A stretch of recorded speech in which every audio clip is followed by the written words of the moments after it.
लगभग हम लोग 3 साल हो गए प्लान किए हुए सेकंड बेबी के लिए, फिर नहीं हो रहा था। जाँच के माध्यम से पता चला कि कुछ प्रॉब्लम है बच्चेदानी में। जो पिलर डिलीवरी हुई थी, उसमें एक पार्ट ऑफ सर्विक्स मिसिंग था, इसलिए बचदानी का माउथ काफ़ी ओपन था। ऐसे केसेस में हम नॉर्मल डिलीवरी नहीं करा सकते। पेशेंट बहुत परेशान रहते हैं, बहुत मानसिक रूप से और सामाजिक रूप से भी बहुत ज़्यादा उनको परेशान किया था, टॉर्चर्ड रहते हैं। आस-पास के लोग बुरी बातें कहते हैं, फैमिली के लोग भी हैरेस करते हैं।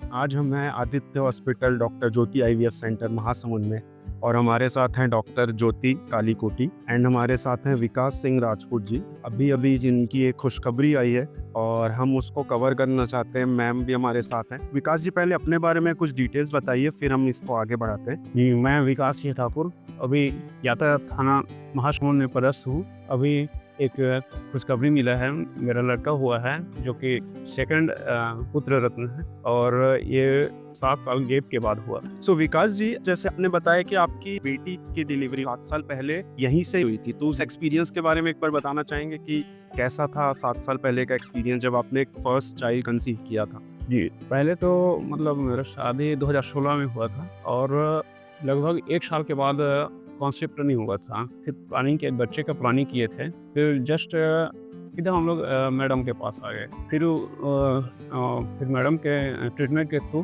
फिर वो बस जो पहला बच्चा हुआ था वो मैडम के थ्रू ही। बहुत बहुत बढ़िया। सो अब आपकी सेकंड बेबी हुआ है, सो उसके बारे में आप बताइए कि आपको कैसे यहाँ आने का मौका मिला और पहले क्या प्रॉब्लम थी? आप बता रहे थे कि आपको इस बेबी को कंसीव करने में प्रॉब्लम हो रही थी, तो आप थोड़ा सा उस पर प्रकाश डालिए। जी, लगभग हम लोग 3 साल हो गए थे मतलब प्लान किए हुए सेकंड बेबी के लिए, फिर नहीं हो रहा था सेकंड बेबी। फिर रिटर्न हम लोग मैम के पास आए कि बच्चे का प्लान कर रहे हैं, फिर भी नहीं हो पा रहा है करके। फिर मैडम बोली कि जांच के थ्रू आपको बता सकती हूँ करके। फिर जांच के माध्यम से पता चला कि मतलब कुछ प्रॉब्लम है बच्चेदानी में, तो ऑपरेशन करना पड़ेगा लेप्रोस्कोपी के थ्रू, मतलब जांच करना पड़ेगा, उसमें टाँके वगैरह लगाएंगे और फिर बोले कि अब 2-3 महीने नॉर्मल तरीके से कॉन्सेप्ट कर सकते हैं। फिर अगर नहीं होगा तो फिर आईवीएफ के मतलब माध्यम से देखेंगे करके। सो मैम, मैं आपसे जानना चाहूँगा कि टेक्निकली क्या ऐसी प्रॉब्लम थी जिनके कारण वो कंसीव नहीं कर पा रहे थे और उसको आपने कैसे रिजॉल्व किया? एक्चुअली जो मरीज़ था ना, उसकी फर्स्ट डिलीवरी नॉर्मल डिलीवरी थी। पहला बच्चा भी सिंपल ट्रीटमेंट ऑफ इनफर्टिलिटी से कंसीव हुआ था। जब सेकंड बेबी के टाइम आया और ये कपल मेरे पास आया कि हम सेकंड बेबी प्लान करना चाहते हैं और नहीं हो पा रहा है, तो एज़ यूजुअल हम पहले सारे इन्वेस्टिगेशन कराते हैं कि प्रेगनेंसी क्यों नहीं हो पा रही है, जिसका एक सेट ऑफ इन्वेस्टिगेशन होता है जिसको हम इनफर्टिलिटी प्रोफाइल कहते हैं। इस जाँच के दौरान और क्लिनिकल एग्जामिनेशन में एक बात जो समझ में आ रही थी कि जो बचदानी का माउथ होता है सर्विक्स, वो एक जगह से इंजर्ड था।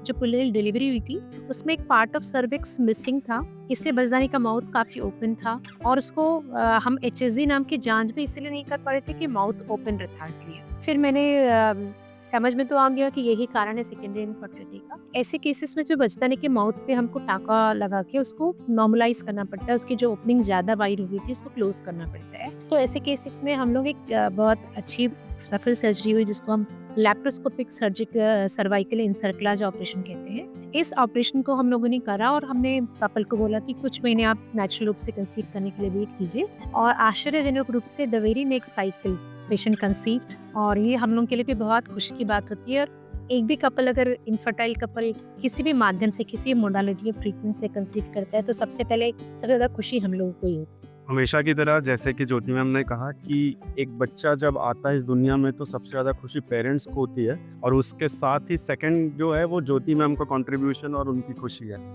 इसके साथ आपका जैसे ऑपरेशन हुआ, मैम ने जैसा बताया, उसके बाद आपको कितने दिन में बच्चा कंसीव हो गया और उसके बाद आपने फिर कहाँ इलाज शुरू किया?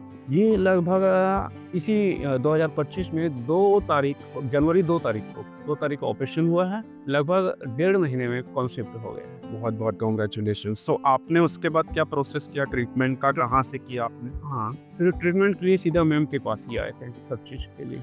सो इनके फिर बेबी के लिए इलाज 9 महीने तक IVF centre and Aditya hospital में ही हुआ। एंड उसके बाद आपका अभी डिलीवरी कब हुई बेबी की? अभी 28 तारीख। आप मुझे ये बताइए कि डिलीवरी के टाइम क्या कोई प्रॉब्लम रही या फिर बहुत स्मूथली सारा प्रोसेस हो गया? एक्चुअली इस केस में चूंकि लैप्रोस्कोपिक सर्वाइकल इंसर्कलाज किया गया था, ऐसे केसेस में हम नॉर्मल डिलीवरी नहीं करा सकते, क्योंकि वो जो सर्कलाज किया होता है ऑपरेशन वो अबनॉर्मल रूट से होता है, नीचे से उसको एक्सेस नहीं कर सकते। तो ऐसे केसेस में हमेशा सिजेरियन सेक्शन करना पड़ता है, और सिजेरियन सेक्शन 28 अक्टूबर को और एक स्वस्थ 3.1 kg का मेल चाइल्ड हो। तो पूरा प्रक्रिया 9 महीने की प्रक्रिया और डिलीवरी की प्रक्रिया सब अनइवेंटफुल, मतलब अच्छे से निकल गई और patient is about to discharge. बहुत बढ़िया। सो विकास जी, आप कुछ फीडबैक देना चाहेंगे मैम को, मैम की टीम को, आदित्य हॉस्पिटल, ज्योति हॉस्पिटल, या कुछ ऐसा एक्सपीरियंस शेयर करना चाहें जो आपको लगा कि यहाँ पे जो भी आपके साथ ट्रीटमेंट हुआ वो किस तरीके का हुआ, कैसा आपने फील किया यहाँ पे? जी, पहले तो मैं आदित्य हॉस्पिटल और ये मैम की टीम को बहुत बहुत धन्यवाद देना चाहूँगा। जो मैं मतलब दोनों जो बच्चे हैं मेरे, मैम की देन, और ये सेकेंड बेबी भी एकदम क्रिटिकल था। मतलब हम लोग मान चुके थे कि बच्चे होगा कि नहीं होगा, मैम जांच में पता चला था। फिर भी हम लोग मतलब विश्वास के साथ आए थे कि मैम कुछ न कुछ तो उपाय निकालेंगे करके, और फिर आगे दोहरा खुशी किया गया। बहुत बहुत बधाई आपको।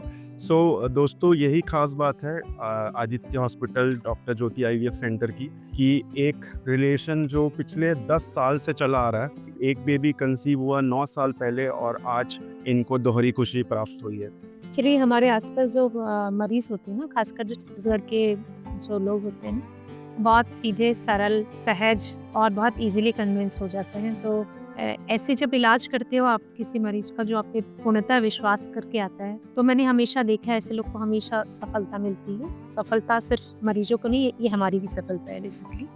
तो ये बहुत कुछ ना, मरीजों के जो व्यवहार होते हैं, ये सब चीज़ें हम लोग को बहुत टच कर जाती है बेसिकली। मुझे खासकर कभी-कभी तो मरीजों से बात करके ना कभी रोना भी आ जाता है, मतलब थोड़ी संवेदनशील हो जाते हैं ऐसे। तो इनफर्टिलिटी खासकर एक ऐसा मेडिकल कंडीशन है, पेशेंट बहुत परेशान रहते हैं, बहुत मानसिक रूप से और सामाजिक रूप से भी बहुत ज़्यादा उनको परेशान किया जाता है, टॉर्चर्ड रहते हैं। आसपास के लोग बुरी बातें कहते हैं, फैमिली के लोग भी हैरेस करते हैं। तो जब वो लोग ट्रीटमेंट कराने आते हैं ना, तब तक वो उनकी हालत बहुत ख़राब रहती है। तो हमेशा कोशिश ये रहती है हम लोगों को कि हम अपनी बातों से कभी किसी को कोई दुख ना पहुँचाए, इस बात का हमेशा ध्यान रखा जाता है।